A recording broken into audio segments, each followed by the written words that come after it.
Welcome folks to today's video where I'm going to give you guys the ultimate Battlefield 2042 settings.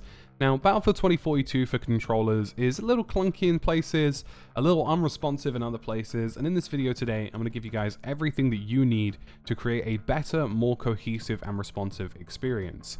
This isn't about making you have the highest sensitivities in the game and being some sort of mad esports pro. This is about making sure that what you do on your controller feels natural and responsive to what you see on screen, and you can adjust your sensitivities accordingly to personal preference. Now, I'm going to give you guys all of my current settings. Feel free to copy them one to one, and I'll show you where you should and can make tweaks compared to personal preference. Now, starting with controller schemes, I highly recommend alternate for everything. Alternate allows you to effectively crouch and prone with your controller sticks, which is very, very important. Being able to crouch with R3 and prone with R3 is better than meleeing with that stick. Melee being bound to circle is a better option here. So I highly recommend the alternate buttons. And I personally aim down sight and shoot with L1 and R1, which I've actually changed to a custom controller mapping in the controller mapping segment. But in terms of vehicles, same principle. I want my brake and acceleration on the trigger, my fire on L1. I prefer the classic Battlefield 4 controls. I don't like my controls being bound to an analog stick for acceleration and turning. I think that's very strange. So that's what I go for across the board.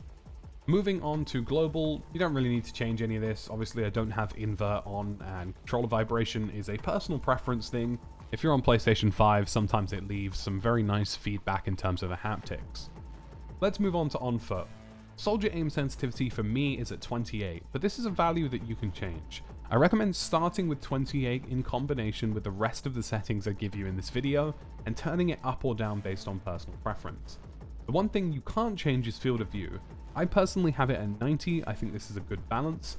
I recommend that once you choose a field of view, which personally I think should be towards 90 to 100, then don't change it. Your perceived sensitivity on screen changes with how much you change your field of view. So once you choose a value for this, don't change it frequently or it's going to make your controller and aiming situation feel very strange. ADS field of view is something you absolutely want on. You want it to be relative to the field of view rather than relative to a random field of view value. Soldier aim assist, I've turned this down to 90. I think it's a little bit too aggressive at 100, and I think the snap is far too aggressive at 100, so I've put that down to 80. This is something that will make a lot of sense when you finally see these controls and the responsiveness you get.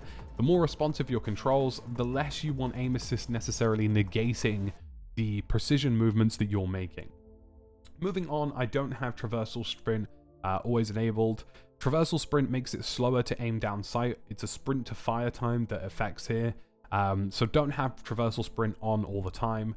It will make you slower, and it will make some situations where you simply have somebody who isn't sprinting, ADS is quicker than you and kills you faster. Moving on down here, we have parachute auto deploy and all of these things. These are all kind of personal preference. But soldier aim sensitivity, leave at 100, which means it's a 1-to-1 value between your hip fire and your ADS. You don't want those to be two separate values because it will throw off your aiming. In terms of parachute auto deploy, I personally leave that off. Reload hints, I leave that off. Revive interactions, I leave to toggle. But again, in terms of the other section and the zoom section, this is all personal preference except for soldier aim sensitivity. Don't change the soldier aim sensitivity or the zoom aim sensitivity from these values. Leave them as they are. If you reduce this or increase it, you're going to have a very difficult time building muscle memory.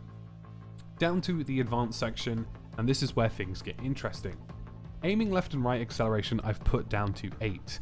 Now if the value is at 0, it effectively means that you snap left and right really fast like you did in Battlefield 4.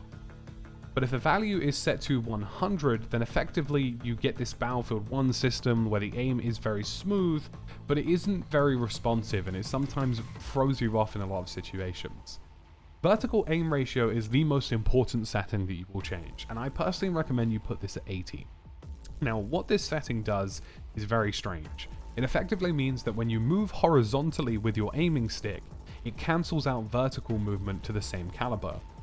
And you'll notice that if you move your gun left and right, it moves faster than when you move it up and down. And that's very clunky and doesn't create a good experience. Putting it to 80 effectively allows you to have a very smooth vertical and horizontal feel, whilst not necessarily making the vertical too ridiculous to control. Highly recommend this setting. And finally, you want to turn on uniform soldier aiming and leave it at the default value of 133. Zoom aim sensitivity, personally, do not change any of these. Changing any of these effectively means that if you change one of these settings, your aim zoom is going to get really messed up, and again, muscle memory just won't form.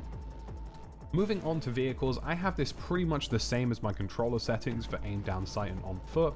Highest FOV for third person in vehicles, sensitivity more or less around the same, and I leave these values at 100 as well. In terms of the aircraft sensitivity, I bump that up to 70, and the aim acceleration I have at 20 for vehicles, just because I find with vehicles sometimes you want a little bit more of a smoother movement rather than a sort of undefined snappy movement. So 20 is the value I leave on that. And of course, uniform soldier aiming is something that I turn on here with the same default value of 133. For controller tuning, I recommend turning the center dead zones down to 7 and the axial dead zones completely off, with the max input threshold at 100.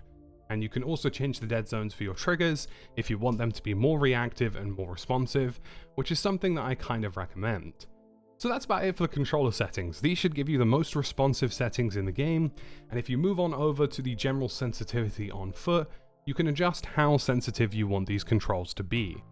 There are a couple other miscellaneous settings that I've changed in game. For example, I've turned off motion blur, chromatic aberration, film grain, vignetting, that kind of thing. And also I've actually changed custom controls and setups for my custom squad color, custom friendly color, and custom enemy color to make those seem more visually appealing. I've also turned down the camera shake and turned off HUD motion, which I think is very important. Also for the crosshair, I've changed the headshot and kill color, so you can see when you've landed a headshot and you've dealt extra damage, which may change your decision as to whether or not you want to push an opponent and try and get the kill, which is something that I highly recommend. You can also change the crosshair color and also turn down the actual thinness or thickness of the crosshair as well, which is also something that I would recommend. And pretty much that's about it. That's all the changes that I've made in game. I think these are the best settings you can get for 2042, and hopefully they help you too. If this video was useful, feel free to leave a like and subscribe, and as always, I'll catch you guys again in another video.